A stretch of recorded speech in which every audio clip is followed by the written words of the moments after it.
નમસ્કાર. પત્રકારોની જમાવટ સાથે હું છું દેવાંશી. એક એવા વરિષ્ઠ પત્રકાર સાથે અઠવાડિયામાં વાત કરતા હોઈએ છીએ જેમની પાસેથી વર્તમાન ઘટનાઓ, એનો ભૂતકાળમાં કેવી રીતે એ થયું હશે અને એ જોતા ભવિષ્યની રાજનીતિને, ભવિષ્યના સમાજને અને જર્નલિઝમને ક્યાં જોઈ રહ્યા છે એ સમજવાનો પ્રયાસ કરીએ છીએ. આજે વરિષ્ઠ પત્રકાર શ્યામ પારેખ આપણી સાથે છે. પ્રિન્ટમાં બહુ જ લાંબો સમય કામ કર્યા પછી હવે એ જર્નલિઝમના છોકરાઓને પણ એમની સાથે પણ સંકળાઈ ચૂક્યા છે. એ સિવાય ઘણા બધા ગુજરાતી સાહિત્યથી લઈ અનેક કામો એમણે કર્યા છે.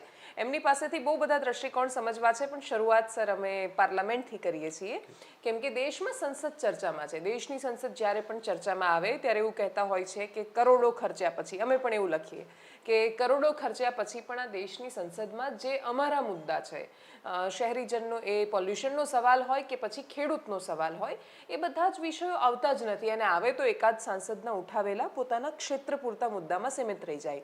ડિબેટ્સ નથી થતી એના પર, જવાબ નથી મળતો, ડિસ્કશન્સ નથી થતા, ચર્ચા એકબીજાને બસ ઉતારી પાડવામાં, કાં તો અમે આ કર્યું, તમે આટલા ખરાબ, એમાં સીમિત થઈ જાય છે. તો શું દેશની સંસદ આજે આવી છે કે હંમેશાથી આવી રહી છે? મેં તો આપણી લોકશાહીમાં જોયું છે કે સંસદ હોય કે વિધાનસભા હોય, સંસદીય પ્રણાલીની બધી જ સંસ્થાઓ જે which has space for people's representative, ત્યાં હંમેશા વિપક્ષ કેટલો મજબૂત હોય છે અને સત્તા પક્ષ પર કેટલો હાવી થઈ શકે છે, આ સૌથી અગત્યનું પાસું મેં જોયું છે, જેને કારણે ચર્ચાઓ થાય અને હલ મળે. પણ જ્યારે વિપક્ષ સત્તા પક્ષ પર હાવી ના થઈ શકે, કે એને કંટ્રોલ ના કરી શકે, કે એને ચેલેન્જ પણ ના કરી શકે, ત્યારે સ્વાભાવિક રીતે એવું બને કે ruling party will rough shot the opposition, અને એમને રસ હોય ને એમને અનુકૂળ હોય એટલું જ ચર્ચા થાય, એટલા જ વિષયો ઉપર થાય.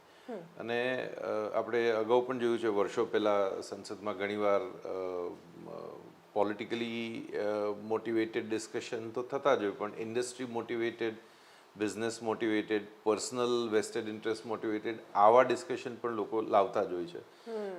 જો તમને યાદ હોય તો કેશ ફોર ક્વેશ્ચન્સ વાળો એક સ્કેમ થયેલું બહુ વર્ષો પહેલાં ચર્ચામાં આવેલું. એટલે આવું ઘણું બધું સંસદમાં થતું હોય છે કે જે ન થવું જોઈએ. અચ્છા, આ કેશ ફોર ક્વેશ્ચન શું હતું? એટલે બેઝિકલી અમુક એમપીસ જે હતા એ લોકો કોઈ ઇન્ડસ્ટ્રીના રિપ્રેઝેન્ટેટિવ બનીને એમના રસના કે એમના ઇન્ટરેસ્ટના વિષયોના ક્વેશ્ચન્સ પૂછે, મોટિવેટેડ, એ પ્રકારની ઘટના હતી. અને બહુ લાંબો સમય ચર્ચામાં રહી હતી, કારણ કે એમાં ઇન્ડસ્ટ્રી અને પોલિટિશિયન્સની લિંક પણ ખુલ્લી પડી હતી. અને તમે પૈસા દઈને સંસદમાં પ્રશ્ન પૂછાવી શકો અને મુદ્દો ચગાવી શકો, એ વાત જ લોકોને ગળે ઉતરવી અઘરી હતી, પણ આવું બનેલું છે. તો આપણે ત્યાં કોઈ ઘટના ખુલ્લી પડવાથી એ ઘટનાઓ રોકાઈ કેમ નથી જતી, એ પણ સમજવું છે સાથે. હવે એ ઘટના ખુલ્લી પડવાથી રોકાઈ ગઈ, પણ એ પછી શું થયું એનું ફોલોઅપ મિકેનિઝમ તો આપણે ત્યાં ક્યારેય એવું રહ્યું જ નથી. અને તમે જો બીજી પાર્લામેન્ટ સાથે કમ્પેર કરશો, ખાસ બ્રિટનની પાર્લામેન્ટ હોય, આમાં તો ક્યારેક વિડીયો જોઈએ તો ખ્યાલ આવે કે કેટલું હેલ્ધી અને વ્યવસ્થિત ડિબેટ થતું હોય છે. અને સત્તા પક્ષને ખરેખર કોર્નરમાં મૂકી અને દબાવીને ફોર્સફુલી એમની પાસેથી જવાબ કઢાવી શકે, ચેલેન્જ કરી શકે. મારી દ્રષ્ટિએ કદાચ એ પણ કારણ છે કે ત્યાંના જે રિપ્રેઝેન્ટેટિવ્સ હોય છે એ વધારે સારી રીતે આર્ટિક્યુલેશન કરી શકે છે, વાતચીત કરી શકે છે, ડિબેટમાં સારા સ્કિલ્સ હોય છે, એજ્યુકેટેડ હોય છે, ઇન્ફોર્મ્ડ હોય છે. આપણે ત્યાં કદાચ હજી એ સ્તર નથી સંસદ સભ્યોનું કે એ લોકો બધા જ, જેટલા આપણે 500+ લોકો છે, એ બધા એ સ્તરના કે એ કોમ્પિટન્સના હોય એવું મને નથી લાગતું. એને કારણે પણ કદાચ જેટલી હેલ્ધી ચર્ચાઓ થવી જોઈએ એટલી નથી થઈ શકતી. ઓકે. હા, એટલે ઘણીવાર દેશની સંસદમાં પહોંચેલા વ્યક્તિને ખબર જ નથી હોતી એના પોતાના અધિકારો વિશે, તો એ મારા કે તમારા અધિકારો વિશે શું ચર્ચા કરવાના. અચ્છા, તો એ સાથે હાલ જે મુદ્દા ચાલે છે, એ દેશમાં અદાણીનો મુદ્દો હોય કે એના સિવાયની ચર્ચાઓ હોય, જે કિસાન આંદોલન થયું, ખેડૂત આંદોલન, એ વખતે વિપક્ષ બહુ જ આક્રમક દેખાયું. પણ આક્રમકતા કયા સંદર્ભમાં દેખાઈ? તો દેશની સંસદ ચાલી જ નહીં, દિવસો સુધી સત્રમાં જાય, લોકો નેતાઓ જાય, બોયકોટ કરીને પાછા નીકળી જાય, સંસદ ન ચાલવા દે. તો આને આપણે વિપક્ષની દ્રષ્ટિ અથવા લોકશાહીની દ્રષ્ટિ એને તંદુરસ્ત ગણવું કે એવું ગણવું કે આ લોકો સંસદ જ નથી ચાલવા દેતા? આવું બધી જ પાર્ટીઓ કરેલું છે. ભાજપે પણ કરેલું છે, કોંગ્રેસ કરી રહી છે ને કરતી આવી છે. એટલે જે સત્તામાં ન હોય એ સત્તા પક્ષને મૂંઝવણમાં મૂકવા બધી જ ટેકનિકો અને ટ્રિક્સ વાપરે. આ એમાંનો એક ભાગ છે.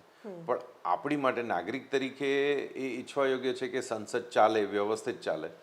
પણ જ્યારે વિપક્ષની બે પ્રકારે સિચ્યુએશનમાં બોયકોટ થતો મેં જોયો છે. એક એવું કે જ્યારે એમને એવું લાગે કે કોઈ પણ રીતે સત્તા પક્ષ માનવા તૈયાર નથી કે આ અયોગ્ય છે અને ફ્રસ્ટ્રેશન હોય કે હવે કંઈ થઈ શકે એવું છે જ નહીં, તો લોકો આ વાતની નોંધ લે અને બધાના ધ્યાનમાં આવે કે આ કંઈક ખોટું થઈ રહ્યું છે, ત્યારે વિપક્ષ બોયકોટ કરે. આ એક હોય છે. બીજું કે જ્યારે સ્ટ્રેટેજીના ભાગરૂપે કે કોઈક બિલ પસાર કરવું હોય સત્તા પક્ષને કે કશું એવું હોય કે જ્યારે એમને એ થવા ન દેવું હોય ત્યારે એ બોયકોટ કરે. આ નોર્મલ સિસ્ટમ છે અને બધી જ લોકશાહીઓમાં, બધા જ દેશોમાં આ જ રીતે થતું હોય છે અને એમાં કશું ખોટું નથી બંનેમાં, કારણ કે બંનેની પોતાની સ્ટ્રેટેજી છે. પણ જે પહેલો મુદ્દો છે કે જ્યારે એને એવું લાગે કે કંઈક બિલકુલ અયોગ્ય છે અને આ ન થવા દેવું જોઈએ એને બોયકોટ કરે, ત્યારે મારા ખ્યાલથી કોઈ પણ પાર્ટી સત્તામાં હોય પણ લોકોએ એની નોંધ લેવી જોઈએ.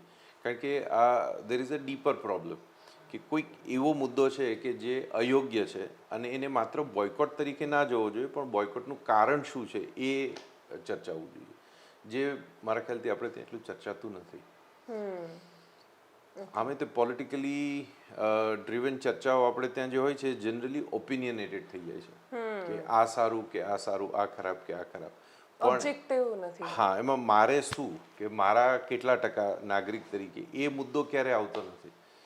ફલાણાએ આવું કરવું જોઈએ, પ્રધાનમંત્રી આમ કરવું જોઈએ, વિપક્ષ નેતાએ આમ કરવું જોઈએ, અને એ બાબતમાં આપણે બહુ પેશનેટલી આપણા ઓપિનિયન આપીએ છીએ. પણ એ લોકો જે કરે છે એનાથી મને ફાયદો છે કે નુકસાન છે એ લેવલ સુધી આપણે પહોંચતા નથી ચર્ચામાં. અચ્છા, આ મારે કેટલા ટકા પર જ મને એક સમજવું છે કે દેશની સંસદમાં જે પણ ચર્ચા થાય એ અદાણીના વિષયમાં થાય કે ગુજરાતમાં પેપર લીકના વિષય પર થાય, આ બધી જ ચર્ચાઓમાં મોટા ભાગના સામાન્ય માણસો જેને જઈને અમે પૂછતા હોઈએ, ઉદાહરણ તરીકે ઇવન અમદાવાદમાં સાબરમતીમાં જે રીતે ગંદુ પાણી ઢોળાય છે ત્યાં અને ઇન્ડસ્ટ્રીવાળા રદસરથી છોડી દે છે એને પ્રોસેસ કર્યા વગર, તો ત્યાં જઈને એની આસપાસના લોકોને પૂછીએ તો પણ એ લોકો એવું કહેતા હોય છે કે ભાઈ મારે શું એમાં, એ ઇન્ડસ્ટ્રીવાળા જાણે, જીપીસીબીવાળા જાણે. તો મારે કેટલા ટકા એ વાળી જે વાત છે તો એ તો જનરલ બહુ બધા લોકોમાં હવે એટલા હદે ફેલાઈ ગઈ છે કે જ્યાં સુધી સીધી અસર ન થાય ત્યાં સુધી એ લોકો એવું નથી માનતા કે આ અસર અમારા પર પણ થઈ શકે છે. એટલે આ બહુ સારો મુદ્દો તમે વાત કરી કે અંતમાં આપણે લોકો છે ને બહુ સ્વાર્થી છીએ, હકીકત છે, અને આપણે આપણો પોતાનો સ્વાર્થ જોઈએ છીએ. પણ મારો કહેવાનો મુદ્દો એવો હતો કે પોલિટિકલ ડિસ્કશન હોય છે ને ત્યાં આપણે આપણો સ્વાર્થ ભૂલી જાય છીએ અને આપણી પસંદ નાપસંદ કે આપણા ગમા અણગમા વધારે હાવી થઈ જાય છે, જે પોલિટિશિયન્સને ખૂબ ગમે છે કે તમે રાઇટિસ્ટ સારા કે લેફ્ટિસ્ટ સારા, આ આઈડિયોલોજી હોવી જોઈએ કે આ મુદ્દા ઉપર ચર્ચાઓ સીમિત રાખવામાં આવે છે જેથી વધારે નીચે ના જાય. કારણ કે જો નીચે જાય તો બધાને સમસ્યા થાય, કોઈ પણ પક્ષને. કારણ કે પછી લોકો બેઝિક સવાલ જો ચાલુ કરે કે આ રોડનો પ્રોજેક્ટ આટલાનો થવો જોઈએ, આની શું જરૂર હતી, આમાં આટલો ટાઈમ કેમ થયો, આ કોન્ટ્રાક્ટરને કેમ આપ્યો, આ બધા સવાલો બધાને અકળાવે છે. એટલે આ સવાલો ન થાય એટલા માટે જે બ્રોડર પિક્ચરના સવાલ હોય કે જેમાં લોકો વધારે પેશનેટલી ઇન્વોલ્વ થઈ જાય, ગુસ્સે પણ થાય, એમના ગમા આવે, પણ જેમાં એ કશું કરી ના શકે, એ પ્રકારના ડિબેટ્સ આપણે તે વધારે થતા હોય છે. ટીવીમાં પણ તમે જોશો તો એક પત્રકાર તરીકે તો હંમેશા એ જ જોઉં છું કે આનો મતલબ શું છે કે તમારી કોઈ ઇફેક્ટિવનેસ નથી, તમે યુ ડોન્ટ હેવ એ સે. પણ જ્યાં વેર યુ હેવ અ સે, લોકલ લેવલના સિવિક ઇસ્યુ હોય કે પ્રોબ્લેમ હોય, એ ડિબેટ દૂર જ રાખવામાં આવે છે. એટલે બે પ્રકારના પ્રોબ્લેમ છે કે જ્યાં ખરેખર આપણી જાગૃતતા હોવી જોઈએ, જે તમે કીધું કે પોલ્યુશન થાય છે, ત્યાં હું એવું કહું કે આ તો મારું કંઈ નથી, બાજુવાળાનું છે, ત્યાં ઉલટું હોવું જોઈએ. અને આવા પોલિટિકલ ડિબેટ્સ છે કે ત્યાં આપણે બહુ મોટા ઇસ્યુ ઉપર અમેરિકાએ શું કરવું કે વડાપ્રધાને શું કરવું કે ચીફ મિનિસ્ટરે શું કરવું કે કોંગ્રેસે શું કરવું, આ વસ્તુ ઉપર આપણે વધારે બિઝી રહીએ છીએ રાધર દેન આપણી માટે શું હોવું જોઈએ. એટલે મારા ખ્યાલથી આ મિસપ્લેસ મારું શું નો ઇસ્યુ છે. તમે ગુજરાતી દર્શક આઈ મીન ગુજરાતી વાચક સાથે તમે એમના અનુભવ, એનો ટેસ્ટ એ બધું વર્ષોથી અનુભવ્યું છે કેમ કે તમે એટલા વર્ષો સુધી પ્રિન્ટને રિપ્રેઝેન્ટ કર્યું. હવે આપણે જે પેલું ડેમોક્રેસીમાં કહીએ છીએ ને કે આપણે જે ડિઝર્વ કરતા હોય એવી સરકાર આપણને મળે, શું મીડિયા માટે પણ એ લાગુ પડે કે આપણે જે ડિઝર્વ કરતા હોય એ મીડિયા આપણને મળે? બિલકુલ. કારણ કે આપણે ત્યાં પૈસા ખર્ચવા માટે, લવાજમ ભરવા માટે લોકો તૈયાર નથી હોતા. અને મેં તો એવું જોયું છે કે અમુક વર્ષો તો પ્લાસ્ટિકના ડબ્બા અને ડોલ માટે લોકો છાપાનું સબસ્ક્રિપ્શન ભરતા હોય. સારું કે ખરાબ, સાચું કે ખોટું જજમેન્ટની વાત નથી, પણ દુઃખ ત્યારે પત્રકાર તરીકે એટલા માટે થાય કે તમે છાપામાં શું કન્ટેન્ટ અમે કયા જોખમ લઈને કઈ રીતે લખી છે, કેટલી મહેનતથી, એની બદલે કયું પ્લાસ્ટિકનું બકેટ વધારે સારું છે એની માટે લવાજમ ભરો, ત્યારે તમને દુઃખ થાય નહીં. પણ હવે એ લોકોની ટેન્ડન્સી છે અને ધીરે ધીરે જાગૃતતા આવશે જ. કારણ કે મને એવું લાગે છે કે ડિજિટલ મીડિયાને કારણે હવે લોકોને ચોઇસ ઘણી મળી છે. પહેલા પ્રિન્ટ અને ટીવીમાં લિમિટેડ હતી, એટલે હવે લોકો મલ્ટિપલ ચોઇસ હોય તો આઈ થિંક ડેફિનેટલી ક્વોલિટી વધારે અગત્યનો રોલ ભજવશે. કારણ કે 20 ઓપ્શન્સ મારી સામે હોય તો હું એવું જ ઓપ્શન સિલેક્ટ કરીશ કે જે ખરેખર સારું હોય, ભરોસાપાત્ર હોય કે મને ગમતું હોય. પણ જો 3 હોય તો મારી માટે બહુ ચોઇસ નહીં રહે કે આનું પરસેપ્શન સારું છે કે આનું ખરાબ છે, અને એ જ રીતે હું જઈશ. અથવા પછી કોઈક વધારે સારો ડબ્બો આપે છે. પણ જ્યારે 20-25 હોય તો તમારે ખરેખર મહેનત કરીને આઈડેન્ટિફાઈ કરવું પડશે કે કયું સારું છે. ઇવન ડબ્બો પણ વધારે સારી ક્વોલિટીનો ક્યાં છે એના ઓપ્શન રહેવાના છે જો ડબ્બા પર જ જવું છે. ના, પણ એ શક્ય નહીં બને, કારણ કે ઇકોનોમિક મોડલ એવું હશે કે જેમ તમે આ વેન્ચર કર્યું છે જમાવટ, એવી રીતે ઘણા બધા પત્રકારો હવે પોતાનું જેને કહી શકાય કે એક નાનું મીડિયા હાઉસ શરૂ કરી શકે, તો આઈ થિંક જર્નલિઝમ માટે એ સુવર્ણકાળ છે. કારણ કે તમારે બીજા કોઈ મીડિયમની, ડિસ્ટ્રીબ્યુશન એજન્સીની કે કોર્પોરેટાઇઝેશનની જરૂર નથી, અને તમે ખરેખર જે સ્ટોરી કહી શકો છો કે જે કહેવા માગો છો એ તમે લોકો સુધી પહોંચાડી શકો. That is I think ideal. હા, એટલે અમૃતકાળનું મીડિયા, અને એમાં મને ખાલી એ સમજવું હતું સાથે સાથે કે આના ફાયદા ઘણા બધા છે. શું આના જેમ કે હવે અમુક રેસ્ટ્રિક્શન્સ આવવાના છે, એની અંદર ઘણી બધી મર્યાદાઓ હોય છે, જેમ કે સંસદ ટીવીનો એક વિડીયો બધા જ ચલાવે છે, એમ જો કોઈએ ચલાવ્યો, પણ જો સરકારને જે તે ચેનલ કે એના અભિપ્રાયો કાં તો એના સમાચાર કશું જ પસંદ નથી તો સરકાર ત્યાં પણ કાતર ફેરવી શકે છે. અને કોઈ એક સરકાર કે પક્ષનો સવાલ નથી, જેની પણ સરકારો આવે, કોઈને મીડિયા, તટસ્થ મીડિયા કોઈને નથી ગમતા, એ તો એક ફેક્ટ રહી છે વર્ષો સુધી. તો હવે આમાં ફાયદા ગેરફાયદા પણ આના રહેવાના છે. અને બીજું કે આમાં કોઈ પણ મોબાઈલ લઈને જર્નલિઝમ શરૂ કરે છે, એમાં પ્રશ્ન એ થાય છે કે ગામડાના લેવલ પર કે ડિસ્ટ્રિક્ટ લેવલ પર પેલા દબાવવાના બહુ સવાલો થાય. એક વેપારી પાસે ગયા, તારો વિડીયો બનાવી દઈશ, 500 રૂપિયા આપી દે, 5000 આપી દે, એ ટાઈપનું પણ સાથે સાથે ચાલતું હોય છે. તો આનો કોઈ રસ્તો તમે જોઈ રહ્યા છો? આ છે ને મારા ખ્યાલથી એક નેચરલ પ્રોસેસ છે, કારણ કે social media, digital media is in infancy, બહુ નવું છે હજી. અને એટલે એનું પ્રોલિફરેશન થશે જ, ખૂબ મોટા પાયે ફેલાશે, પછી ધીરે ધીરે કન્સોલિડેશન થશે, અને પછી તમે જેને સ્ટેન્ડર્ડાઇઝેશન કહી શકો એ લેવલ ઉપર તમે પહોંચશો. એટલે આપણે જે જોઈ રહ્યા છીએ આ ચર્નિંગ સ્ટેજ પર છે. એટલે એ સ્વાભાવિક છે કે જ્યારે કોઈ નવી ટેકનોલોજી આવે કે નવી ફેસિલિટી બને અને એમાં બધાની માટે ઓપોર્ચ્યુનિટી દેખાતી હોય તો બધા તૂટી પડે.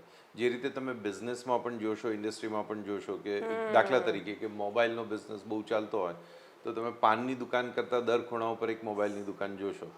પણ ધીરે ધીરે જ્યારે એક લેવલ ઉપર પહોંચશે કે જ્યારે એટલો બિઝનેસ ના મળતો હોય તો ધીરે ધીરે એ બંધ થાય, પરિવર્તન થાય, બીજા બિઝનેસમાં વળે.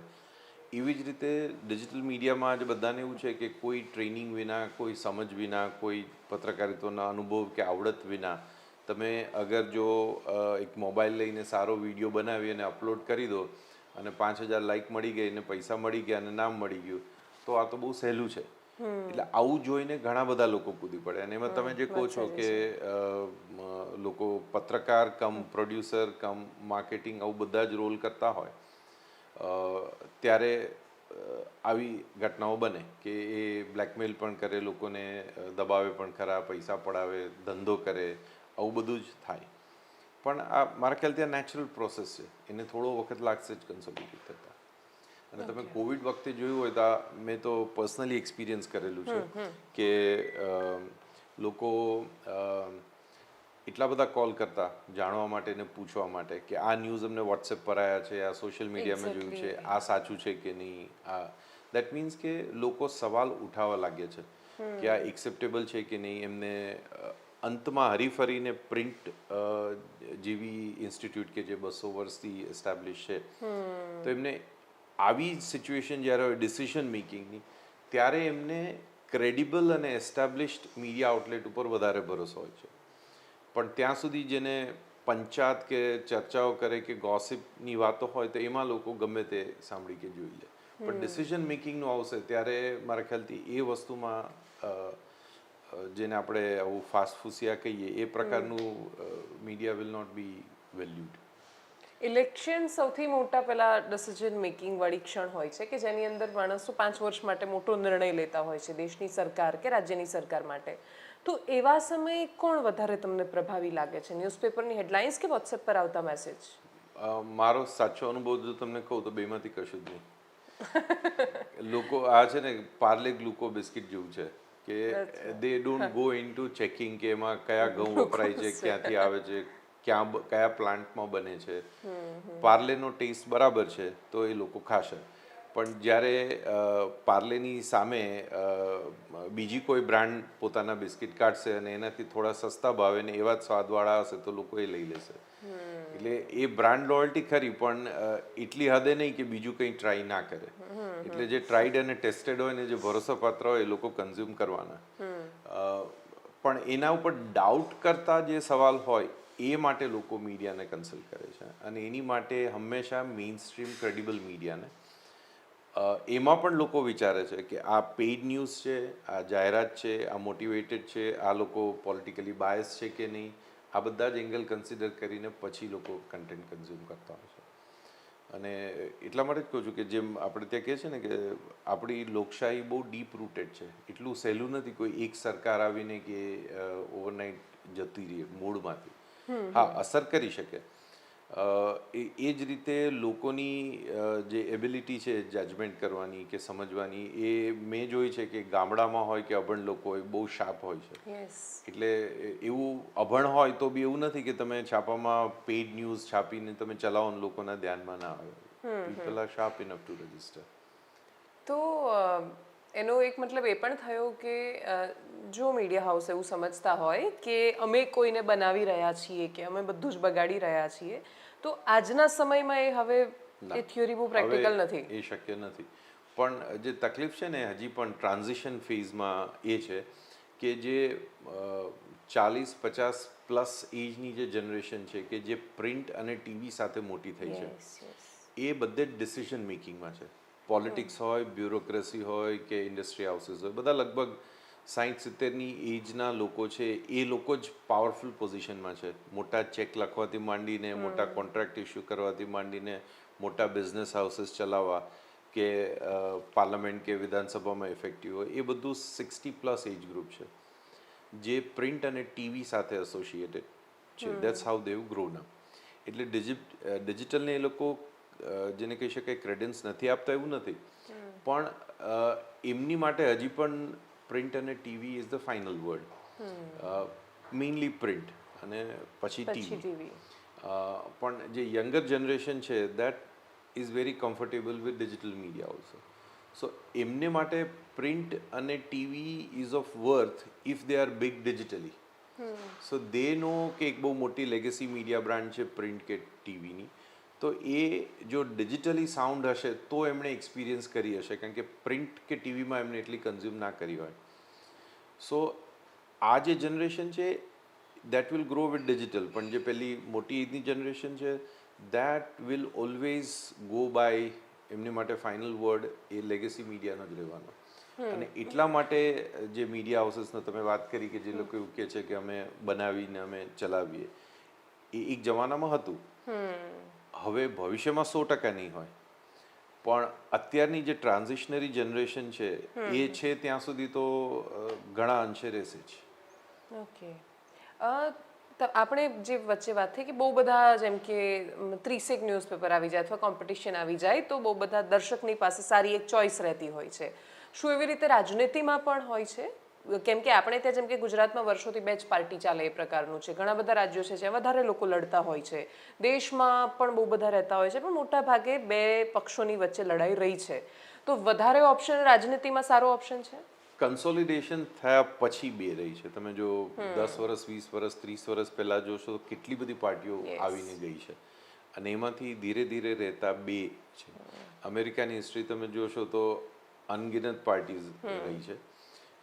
પણ તમને આમ જો યાદ કરશો કે અમેરિકાની કઈ પાર્ટી તો બે બે જ છે. છે અને હંમેશા બે પાર્ટીની આસપાસ જ ઇલેક્શન થાય છે એટલે ક્યારેક તો આપણને એવું થાય કે અને એ બંનેમાં કોઈ તમને ખાસ તફાવત પણ નહીં લાગે અમુક મેજર ઇસ્યુમાં પોલિટિકલ પોઝિશન એમની જે હોય પણ style of governance decision making plan આ બધું સેમ હોવાનું એટલે તમને ક્યારેક એવું થાય કે ખરેખર અલગ છે બંને એવું એક્સેપ્ટ ફોર સિમ્બલ એટલે આપણે ત્યાં પણ એવું જ મેં જોયું છે કે ઘણી બધી પાર્ટીઓ આવે છે કારણ કે આપણે ત્યાં છે ને રિજિયનલ ડાયવર્સિટી બહુ મોટી છે લેંગ્વેજ અને કલ્ચરને કારણે અને એને કારણે જે અમેરિકાનું જે મોડલ છે બે પાર્ટીનું કે બ્રિટનમાં 3 પાર્ટી તમને જનરલી જોવા મળશે એ આપણે ત્યાં એટલું બધું એસ્ટાબ્લિશ નહીં થઈ શકે મલ્ટિપલ રહેવાની જ કારણ કે સાઉથમાં તમે જોશો તો દરેક સ્ટેટને પોતાની એક આઈડેન્ટિટી પાર્ટીનો સેટ હશે એ જ પ્રમાણે બિહારમાં યુપીમાં તમને દેખાશે એક્ઝેક્ટલી નોર્થ ઇસ્ટમાં સાવ અલગ છે આ બાજુ.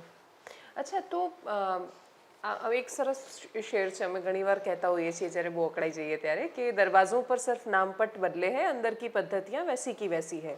એટલે સરકારો તમે તો બહુ જ બધી સરકારો આવીને ગઈ એ સમય જોયો ગુજરાતમાં પણ એ પરિસ્થિતિ કે કેટલાય લોકો આવ્યા ગયા એટલીસ્ટ ચહેરાઓ બદલાયા પક્ષને બદલાયો તો પણ અમુક જે મુદ્દાઓ છે એ તમે પોલ્યુશનની વાત કરો કે પેપર લીકની વાત કરો દરેક વખતે શું થાય કે કંઈક નવી ક્રિએટિવ હેડલાઇન બદલાય ન્યૂઝપેપરમાં ઘટના એની જ હોય છોકરાઓ પણ મોટાભાગે હેરાન થવાવાળા એના એ જ હોય પોલ્યુશનમાં પણ એનું એ જ છે કે અમુક વાર 5 વાર 10 વાર એટલી બધી વાર એની સ્ટોરીઝ થાય છે અમુક વાર એકની એક જગ્યાની એટલી બધી સ્ટોરીઝ થાય છે હમણાં ત્યાં મિનિસ્ટર્સ પણ જઈને મંત્રીઓ પણ જઈને વિઝિટ કરી આવ્યા પણ કશું બદલાતું નથી તો શું એનો મતલબ એ થાય કે અસર નથી થઈ રહી એ વાતોની ફરક નથી પડતો અમુક મુદ્દા એવા છે મેં મારી કરિયરની શરૂઆત એન્વાયરમેન્ટલ જર્નલિઝમથી કરી હતી 90sમાં અને મેં જે સ્ટોરીઝ કવર કરી હતી જે ઇશ્યુઝ હતા એમાં મેં જોયું કે ઘણી બધી એક્શન લેવાઈ હતી સરકારથી ને લોકોથી ને ઘણું બધું થયેલું પરિવર્તન આવેલું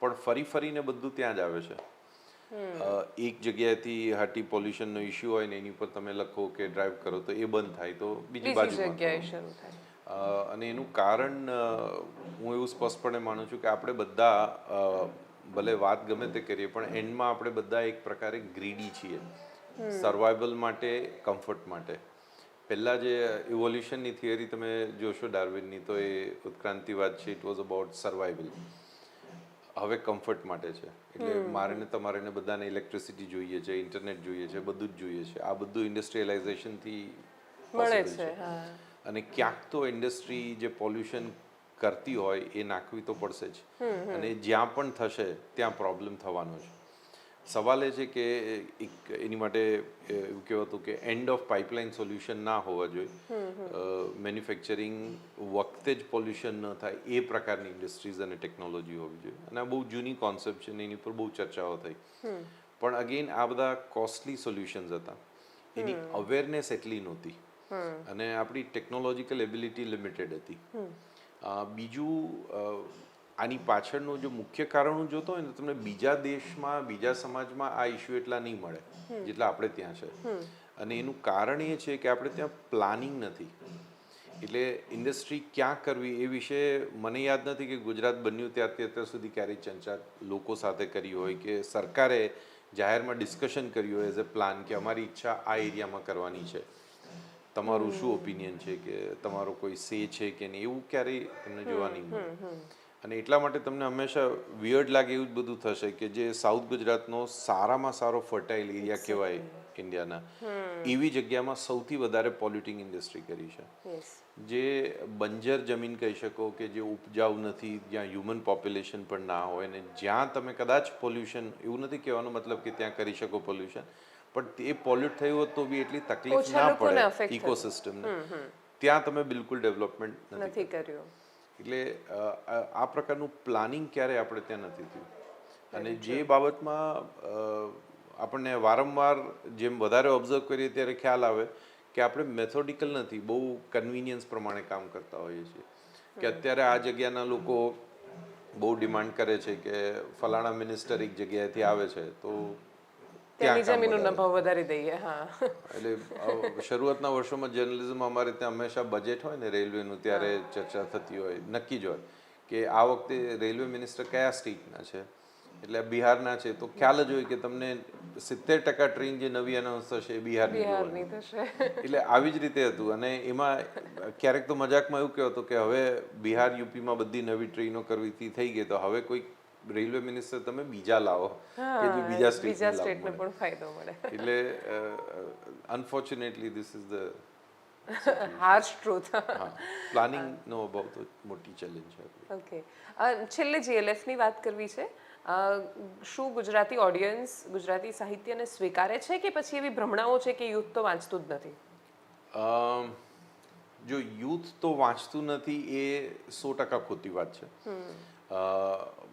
મારું માનવું એવું છે કે મારી જનરેશન જ્યારે કદાચ ટીનેજમાં હતી એટલે 80sની વાત કરીએ તો એ વખતે અમે જેટલું વાંચતા હતા એના કરતાં અત્યારની જનરેશન કદાચ વધારે વાંચે છે. હા, ફરક એટલો છે કે ત્યારે ડિજિટલ નહોતું, પ્રિન્ટ હતું. આજે ડિજિટલ એક્સેસ છે.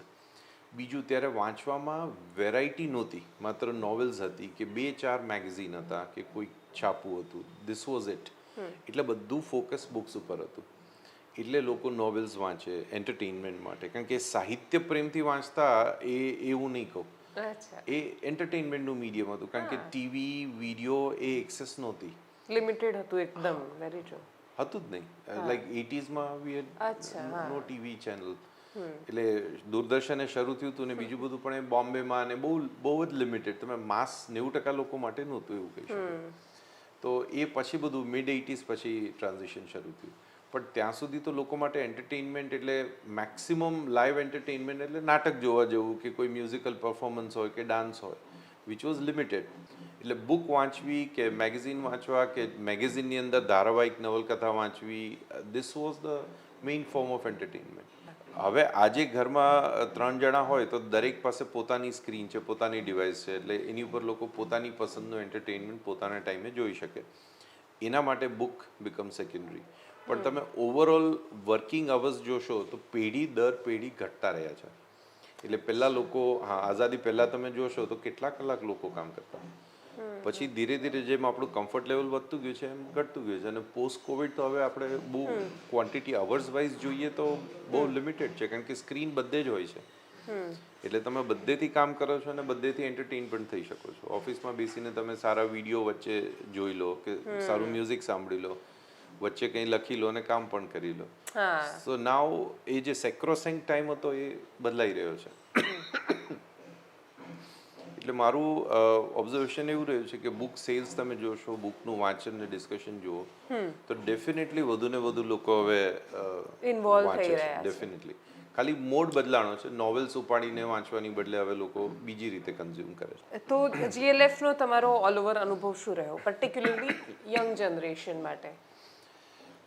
જીએલએફ કરવાનું છે ને કારણ એવું હતું કે એક એડિટર તરીકે જ્યારે છાપામાં મારા રિપોર્ટર્સ જોડે મીટિંગ કરતો, ધીસ ઇઝ અર્લી 2010ની આસપાસ, 2008-9-10 આ વર્ષોની વાત છે. તો એસએસસીના જ્યારે રિઝલ્ટ આવે, 12માના રિઝલ્ટ આવે ને એના રિઝલ્ટ પર્સન્ટેજ ને પાસ પર્સન્ટેજ બધું એનાલાઇઝ કરીને સ્ટોરીઝ કરતા હોઈએ. તો મેં પણ એજ્યુકેશન રિપોર્ટિંગ બહુ કરેલી શરૂઆતમાં મારી કરિયરની. એટલે એક બેઝિક સવાલ ત્યાં હોય કે આ વખતે પાસ પર્સન્ટેજ કેટલો રહ્યો, ટોપર્સ કેટલા છે, ફેલિયર્સ કેટલા છે. એમાં એક મેં બહુ ક્યુરિયસ ટ્રેન્ડ જોઈ કે મોટાભાગના લોકો જે એસએસસીમાં ફેલ થતા હોય, ઇવન એચએસસીમાં મેં આ ટ્રેન્ડ જોયેલી કાફી સમય સુધી, એ ગુજરાતીમાં ફેલ થતા હતા. અને એક તમે જો જોશો, એનાલિસિસ કરશો રિઝલ્ટ ડેટાનો, તો એક વર્ષે આઈ થિંક 2011માં કે હા 2011 કે હા 11ના વર્ષમાં લગભગ 62% લોકો બોર્ડ એક્ઝામમાં ફેલ થયેલા ગુજરાતીમાં. અને આ બધા એવા લોકો કે જે ગુજરાતી ઘરમાં મોટા થયેલા, ગુજરાતી ભાષા બોલીને મોટા થયેલા, મા બાપ ગુજરાતી મીડિયમ સ્કૂલમાં ભણેલા હોય. એટલે મને કોઈ રીતે સમજાતું જ નહોતું કે આવું કેવી રીતે થઈ શકે. પછી એના મેં 1-2 કારણ જોયા. એક એવું હતું કે ગુજરાતીને સરકારે ઓપ્શનમાં મૂકી દીધી હતી કે તમે ના ભણી હોય તો બેઝિકલી મેથ્સ, સાયન્સ, કેમિસ્ટ્રી લઈને તમે આગળ વધી શકો અને પછી તમે કરો. એટલે કોઈ શીખવાનું કોઈને રસ નહોતો. અને પછી ફેલ થાય ત્યારે અહેસાસ થાય. અને એવું થાય કે અમે ઓકે ગુજરાતી આમે કન્સિડર તો થવાની નથી, તો પછી બીજી સેકન્ડ ટ્રાયમાં પાસ કરી પાસ લેજો. કરી લઈશું. એટલે આ પ્રકારની ટેન્ડન્સી થઈ. બીજું સાથે સાથે એ થયું કે આપણે ત્યાં જે હાઇબ્રિડ ગુજરાતીનો યુગ શરૂ થયો કે બેટા તો અહીંયા બેસીને ઈટ કરી લે ને ડ્રિંક કરી લે વાળું જે એક ફેઝ હતો બહુ જોરદાર.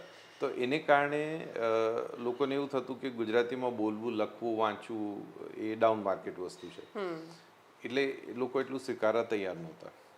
ત્રીજો રોલ મેં જોયો કે આપણે ત્યાં છે ને ગુજરાતી બુક્સ પબ્લિશ થતી હોય કે કશું લિટરરી વર્ક થાય બિયોન્ડ બુક્સ, સારું નાટક લખાય કે સારા લિરિક્સ લખાય, તો એનું વિવેચન કે એના વિશે ડિસ્કશન કે વાતચીત બિલકુલ ક્યાંય થાય નહીં, મીડિયામાં તો બિલકુલ નહીં. અને હું જ્યારે ડીએનએમાં એડિટર હતો ત્યારે ઘણીવાર હસવું આવે એવું થતું કે લોકો એવું કે મારી બુક મેં લખી છે, હું XYZ છાપવામાં ગયો, અહીંયા ગયો, પણ કોઈ એના વિશે લખવા તૈયાર નથી.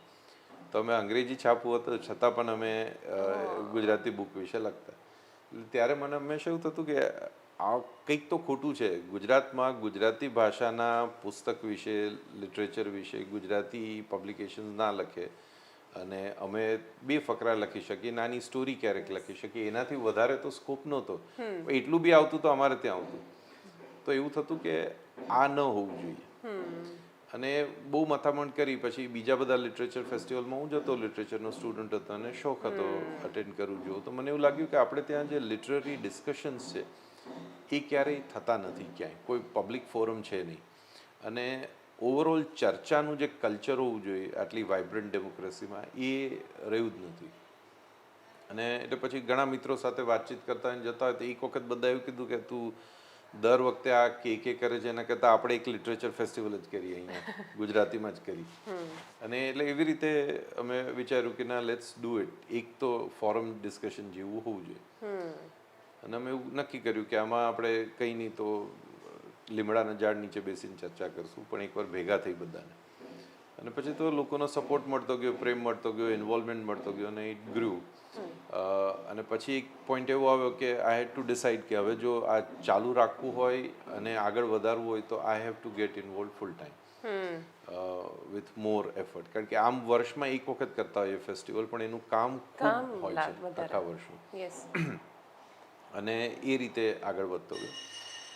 અને આખા એક્સપિરિયન્સમાં મને એવું લાગે છે કે એક જબરદસ્ત પરિવર્તન મેં એ જોયું છે કે હવે દર વર્ષે હું ઓછામાં ઓછા 100 લોકોને એવા મળું છું, very young people in early 20s, કે જેવું કે GLFમાં હું ફલાણા ફ્રેન્ડની સાથે આવેલો કે દીકરાની સાથે આવેલો કોઈ XYZ કારણથી. હું એન્જિનિયરિંગ ભણતો હતો પણ મને પણ એવું થયું કે મારે લખવું છે કંઈ. અને એમાંથી કોઈ આરજે બન્યું હોય, કોઈ કવિ બન્યું, કોઈ લેખક, કોઈ સ્ક્રિપ્ટ રાઇટર. એટલે એક આખી નવી જનરેશન હવે એવી થઈ છે કે જે કોન્ફિડન્સથી એમને એવું છે કે ઓપોર્ચ્યુનિટીઝ છે. અને બીજું અમને એ શીખવા મળ્યું કે ઘણા બધા જેને કહી શકાય કે લિટરરી સ્કોલર્સને બધા સાથે વાત કરીને કે લિટરેચર છે ને હંમેશા ટેકનોલોજી બેઝ રહ્યું છે. અને આ વસ્તુ બહુ ઓછી સમજાતી હતી પહેલાં તો મને, પણ લિટરેચર સ્ટુડન્ટ તરીકે ભણેલા, અમે ડિસ્કસ કરેલું, પણ ધ્યાનમાં નહોતું. કે તમે જોશો તો પહેલાં આપણે ત્યાં છે ને માત્ર ઓરલ ટ્રેડિશન્સ હતી, લખવાનું નહોતું. પછી પ્રિન્ટિંગ આવ્યું ને માસ પ્રોડક્શન પ્રિન્ટિંગ થયું, એટલે પછી લિટરેચર આપણું લખાતું થયું. એટલે આખું ટેકનોલોજી બેઝ ટ્રાન્ઝિશન રહ્યું છે. અને જેવું લખાતું થયું અને મોટી સંખ્યામાં ડિસ્ટ્રીબ્યુશન પોસિબલ થયું, એટલે પછી ઓરલ ટ્રેડિશન ધીરે ધીરે ભૂલાતી ગઈ. કારણ કે આ વધારે સારું પડ્યું લોકોને પહોંચવામાં. હવે એનું નેક્સ્ટ લોજિકલ એક્સટેન્શન એ છે કે વાંચી અને છાપવાની અને વાંચવાની બદલે જોવાનું is going to B the next thing. કારણ કે પહેલાં ટેકનોલોજી તમારી પાસે બોલવાની જ હતી, એટલે એ જ હતું, એનું કોઈ રેકોર્ડિંગ શક્ય નહોતું. એને લખવાનું મેન્યુસ્ક્રિપ્ટ્સ તો કેટલી તમે લખી શકો હાથે. એને એ પછી જ્યારે પોસિબલ થયું પ્રિન્ટિંગ પ્રેસ, પ્રિન્ટિંગ ટેકનોલોજી, ત્યારે માસ પ્રોડક્શનમાં આપણે છાપેલું લિટરેચર વાંચતા હતા. હવે ઇનેક્ટ કરેલું, ભજવેલું જોઈને કન્ઝ્યુમ કરશું. અને એટલા માટે ફિલ્મની જે સ્ક્રિપ્ટ્સ છે આ બધી અત્યારની નોવેલ્સ છે. કારણ કે હવે નોવેલ્સની સ્ટોરીઝ તમે ટેક્સ્ટ બુક માટે નહીં લખો પ્રિન્ટમાં, પણ હવે સ્ક્રીન માટે સ્ક્રીન પ્લે હશે. So this is the most logical and normal extension. અને તમે જો બધી વેબ સિરીઝ જોશો તો એની બહુ બહુ સરસ મજાની ક્લાસિકલ ક્વોલિટી છે લિટરેચરની, એની સ્ટોરીઝ, એની સ્ટોરી ટેલિંગની, એની કન્ટેન્ટની. એટલું જ છે કે જે ઓરલ ટ્રેડિશનમાં તમે જે સ્ટોરી ટેલિંગ હતું એ બહુ અલગ પ્રકારનું હતું. છંદ દુહામાં હોય કે પછી ડાયરામાં હોય. પછી એ સ્ટોરી ટેલિંગ જો તમે નોવેલ્સમાં વાંચતા હોય કે શોર્ટ સ્ટોરીમાં વાંચતા હોય તો એ ટેકનોલોજીને અનુરૂપ અલગ ફોર્મ હતું. અને આજે હવે ફિલ્મ આવી પહેલાં સ્ક્રીનમાં, પછી web series is a new innovation. આના પછી પણ નવું સતત આવતું જ રહેશે. એ પ્રમાણે લિટરેચરનું ફોર્મ બદલાતું રહેશે અને એ આપણે સ્વીકારવું પડશે. જે એક ચેલેન્જ રહી હોય તો એ આ રહી છે કે જે એક પેઢી એવી છે કે જેમની માટે એવું છે કે કવિતા, આને કવિતા ન કહેવાય કારણ કે આમાં છંદ બરાબર નથી, પ્રાસ નથી, એટલે આ તમે આને કવિતા કેવી રીતે કહી શકો? નોવેલ તો આ સ્ટ્રક્ચર હોવું જોઈએ, આ ન હોય તો નોવેલ કેવી રીતે કહેવાય? અને આમાં એકચ્યુઅલી લોકોએ આપણે ત્યાં સુસાઇડ કરેલો એવી પણ ઘટના છે. ઉગતા કવિઓએ, ઉગતા લેખકોએ ભૂતકાળમાં, કારણ કે ક્રિટિક્સ એમને એવા બધા હેરાન કરે કે તમને તો ગુજરાતી આવડતું નથી, તમે લખ્યું કેમ? તમને કવિતાની તો સમજ નથી, તમારાથી કેવી રીતે લખાય? એટલે આ પ્રકારનું એક ગેટ કીપિંગ થતું હતું જે જીએલએફથી અમે તોડી શક્યા છે. અને હવે આજે કોઈ હિંમત પણ એવું નથી કરી શકતું કારણ કે પબ્લિક ફોરમ એક ઊભી થઈ કે જ્યાં આવીને કોઈ પોતાની વાત કરે અને એપ્રિશિએટ થાય તો વચ્ચે જે ક્રિટિક્સ જે દલાલ તરીકે કામ કરતા એ બંધ થઈ ગયું કામ. એટલે અને એ નેગેટિવ સેન્સમાં નથી કહેતો કે ક્રિટિક્સ ના હોવા જોઈએ કે વિવેચક ન હોવા જોઈએ, એ વાત નથી. પણ એ લોકો એક ગેટ કીપિંગ કરતા કે તમે કવિ તો જ થઈ શકો કે જો હું રેકમેન્ડ કરું તો તમને પબ્લિશર મળે, તો તમારું લખાય, તો તમે સારા, નહીં તો નહીં. એ હવે બંધ થઈ ગયું. સાથે સાથે ટેકનોલોજીને કારણે સોશિયલ મીડિયા અને ડિજિટલી પણ it is all over now. So I feel કે ઘણા બધા લિટરેચર ફેસ્ટિવલ હોવા જોઈએ. બ્રિટનમાં તમે જોશો તો એ લોકોની એક બે વસ્તુ બહુ સારી છે જે આપણે અપનાવવા જેવી છે. વસ્તી એ લોકોની લગભગ આપણા જેટલી જ છે, ગુજરાત જેટલી, 7 કરોડથી થોડી વધારે. અને ત્યાં લગભગ મેં લિટરલી કાઉન્ટ કરેલા 350+ મોટા ગજાના લિટરેચર ફેસ્ટિવલ એક વર્ષમાં થાય છે બ્રિટનમાં. દરરોજ ઓલમોસ્ટ એક થાય છે. 2014માં મેં જ્યારે પહેલો જીએલએફ કર્યો ત્યારે ગુજરાતનો પહેલો લિટરેચર ફેસ્ટિવલ હતો. અને એટલે હું એવું નથી કહેતો કે literature festival is the only way, પણ મોટું લિટરરી ઇવેન્ટ કે જેમાં માસ પાર્ટિસિપેશન થઈ શકે એવા જો 50 ઇવેન્ટ ગુજરાતમાં ઊભા થઈ શકે એન્યુઅલી તો લિટરરી સીન બહુ બઝિંગ રહેશે. કારણ કે નવા નવા લોકોને તક મળશે, નવું લિટરેચર ક્રિએટ થશે, એ ક્રિએટ થશે તો એનું માર્કેટ પણ થશે, આખી ઇકોસિસ્ટમ બનશે. એ નથી ત્યાં સુધી આ પ્રોબ્લેમ છે. અને બીજું કે આ મેં એકચ્યુઅલી સ્ટડી કરેલો છે. તમે ઇંગ્લિશનું જ્યારથી પ્રચાર પ્રસાર ચાલુ થયો દુનિયામાં ત્યારથી અત્યાર સુધીમાં કોઈ ઓક્સફર્ડ, કોઈ કેમ્બ્રિજના કોઈ એક્સપર્ટ હોય ઇંગ્લિશને લગતા કે આ બે યુનિવર્સિટી સિવાયના પણ કોઈ ઇંગ્લિશના એક્સપર્ટ હોય, એમનો એક પણ આર્ટિકલ એવો ગોતી નહીં શકો કે એવી સ્પીચ તમે નહીં ગોતી શકો કે જ્યાં એમણે એવું કીધું હોય કે તમારું ઇંગ્લિશ સારું નથી એટલે તમે ઇંગ્લિશમાં નહીં લખો, કે તમને કવિતાના પ્રાસ, છંદ, મીટર, રાઇમ ખબર નથી એટલે તમારે કવિતા ન લખવી, કે નવલકથાનો પ્લોટ બરાબર નથી એટલે તમે ઇંગ્લિશમાં નવલકથા ન લખવી. આવું તમને એક પણ કોમેન્ટ નહીં મળે એક્સપર્ટની. તમે ગમે તેટલી ખરાબ ભાષામાં કે ગમે તેટલી ખરાબ રીતે લખેલું હશે તો બી એવું કહેશે કે આટલું આટલું તમે સુધારો પણ લખો. અને આપણે ત્યાં એનાથી ઉલટો પ્રવાહ હતો, હજી પણ છે. તમને પણ ખ્યાલ જ હશે કે આ બાબતમાં તો એટલી બધી, હા, અમને પણ ઘણા વડીલો ઘણીવાર ધમકાયા છે રીતસર કે તમને કોને પરવાનો આપ્યો કે તમે લિટરેચરની ડિસ્કશન કરી શકો. એટલે પછી ક્યારેક મારે પ્રેમથી એમને પૂછવું પડે કે તમને કોણે પરવાનો આપ્યો કે તમે મને આવું પૂછી શકો. એટલે I think a gatekeeping, એટલે પેલું ઈજારો લઈ રાખ્યો એવું કરે ત્યારે પછી આ પ્રોબ્લેમ થાય. એટલે મને પછી એ જ લોકો એવું ચર્ચા કરે કે ભાષા નથી બોલાતી, પણ ક્યાંથી બોલાય? તમે આમ સુધારવા માટે ભૂલ કાઢતું હોય તો પણ સ્વીકાર્ય હોય, બંધ જ કરી દો, આ તો અતિ છે. પ્રોલિફરેશન તો બહુ જરૂરી છે, પછી કન્સોલિડેશન થશે. એકવાર વધારે લોકો લખશે, વાંચશે, બોલશે, પણ ચાલશે એટલું જ કે જે સારું હોય, જેનામાં જે વાતમાં સત્વ નહીં હોય એ નહીં ચાલે, વિચ ઇઝ નેચરલ. પણ એને કારણે તમે જો બંધ જ કરી દો તો પછી તો આગળ ના વધી શકે. બીજું એ કે ભાષા ઉપર છે ને કોઈનો કાબુ નથી હોતો. ઇંગ્લિશ પર પણ કોઈ પણ એક્સપર્ટ દુનિયાના એવો કાબુ નથી રાખી શકતા કે ઇંગ્લિશ આમ જ હોવું જોઈએ. 100 વર્ષ પહેલાનું ઇંગ્લિશની લિટરરી ક્રિએશન તમે વાંચશો આજે તો તમને બહુ અલગ લાગશે. અને that shows it's a live language. આ જ વસ્તુ ગુજરાતીમાં આપણે સ્વીકારવી જરૂરી છે. હા, એને નદીના પ્રવાહની જેમ રાખવી પડે, નહીં તો એ સડી જાય. શુદ્ધ ગુજરાતી છે જ નહીં, અમે બહુ ગોતી. કારણ કે ગુજરાતીમાં લગભગ 60% શબ્દો બીજી ભાષાના છે. આપણી ક્લાસિકલ ઇન્ડિયન લેંગ્વેજીસ સિવાયની બહારના, એટલે અરબી, ફારસી, આ બધા. અને એ બધા આપણે સ્વીકાર્યા છે આરામથી. પણ હવે જ્યારે ઇંગ્લિશ શબ્દો કોઈ વાપરે તો આપણે કહીએ આ તો શુદ્ધ ગુજરાતી નથી. પણ શુદ્ધ ગુજરાતી કઈ ક્યારેય હતી જ નહીં. પહેલા પ્રાકૃત ઇન્ફ્લુઅન્સ હતો, પછી સંસ્કૃત ઇન્ફ્લુઅન્સ હતો, પછી અરબી, પછી ફારસી, એમ ટાઈમ ટુ ટાઈમ આખી શબ્દો ઉમેરાતા ગયા, ભાષા બનતી ગઈ. Very sure. બિલકુલ, thank you so much sir અમારી સાથે વાત કરવા બદલ. Thank you.